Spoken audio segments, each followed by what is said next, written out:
Hey, what's going on, everybody? My name is Jonathan Fuentes. This is my YouTube channel dedicated to clearing up common Christian misconceptions. Today, we're going to be continuing our series on 22 questions for Christians.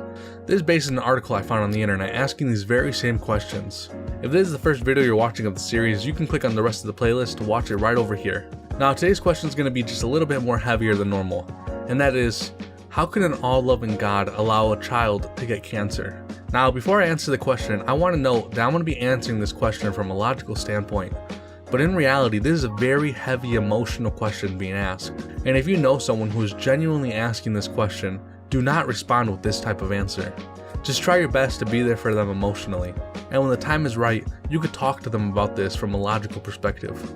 Okay, so like I said, I understand that this is a very deep, heavy emotional question.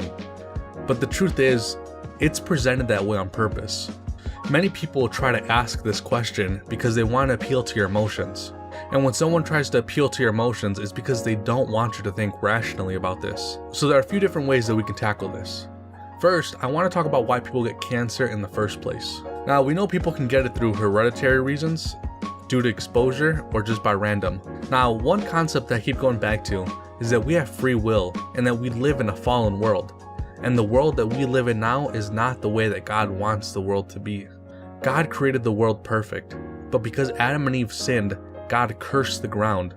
So things that were created for good were turned to being harmful and destructive. This accounts for each of the reasons why cancer is even a thing to begin with. But in this question, it's not the cancer part that people have a problem with, it's the child part. Just to prove it, would you still feel the same if the question was, why do 40-year-old pedophiles get cancer? All of a sudden, you might be glad that that person got cancer. Now let me ask you guys this question, and I want you guys to be honest. At what age should a child stop being indestructible? The reason I ask this is because we know that the problem isn't with the cancer, it's with the age of the child. So until what age exactly should someone not be allowed to get cancer? 5? 10? 15? 18? I think we have a hard time answering this because we know in reality that there really is no good stopping point. So maybe now you're starting to see the point I'm making.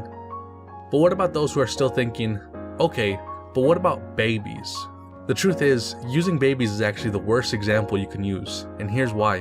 When we're critiquing a Christian worldview, we actually have to take into account everything that worldview teaches.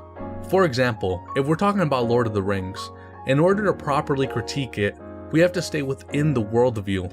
So if your criticism is that the whole trilogy could have taken place in 30 minutes because the giant eagles could have just flown them straight to Mount Doom, and my response is that, well, that actually couldn't happen because there are dragons that were preventing them from flying there, would it really make much sense if your objection was, well, we know that dragons don't exist, so that answer doesn't make any sense? Because all of a sudden we're jumping out of the internal critique and using things from our world. And in the same way, when we're critiquing a Christian worldview, we should be able to use anything that worldview teaches, which in this case means heaven.